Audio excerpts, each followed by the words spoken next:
Hi, I'm Chuck Colson with this week's 2-Minute Warning. Can things in Washington get any crazier? The federal government has failed miserably to seal our nation's borders. So, one state, Arizona, acts on its own to protect its people. And the federal government, which can't or won't fulfill its most fundamental responsibility, sues the state.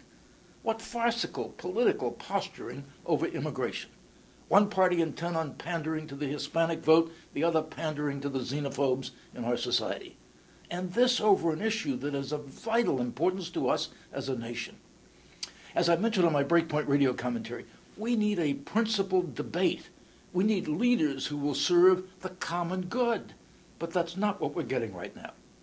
So I say it's time for citizens of goodwill, Christians especially, who out of love of God and neighbor should be the best of citizens, to demand that a principled debate over illegal immigration take place. Now, what principles should guide that debate? My colleague, theologian T.M. Moore, has written a very balanced paper presenting a biblical perspective on immigration. I want you to read it right here at colsoncenter.org. I'm going to give you a taste of what T.M. wrote, and then please go and read it and share it with your friends.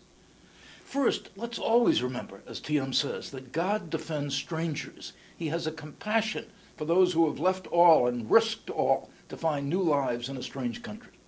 And T.M. reminds us that God expects his people's attitude toward the strangers and sojourners in their midst to reflect his own concern. Second, we've got to remember that those who have come to our shores must obey the laws of the land. We must demand citizens, like those who employ illegal aliens, to obey the law as well. Now, no doubt this makes the problem that much more difficult, since so many immigrants are here illegally. Is deportation the answer?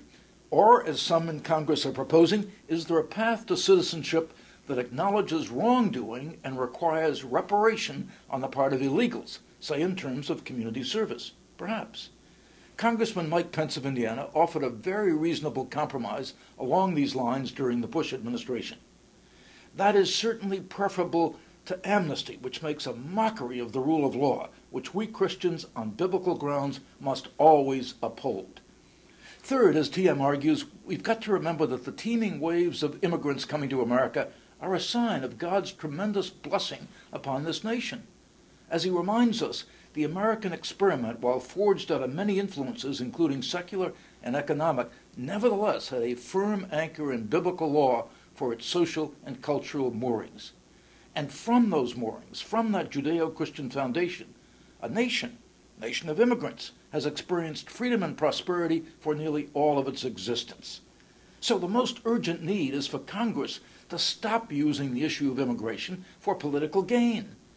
Sometimes I think they'd rather have the issue than the solution. Our politicians have got to come together, and we've got to make them do it for the common good. Please read T.M. Moore's marvelous paper, Strangers in Our Midst. You can get it here at colsoncenter.org.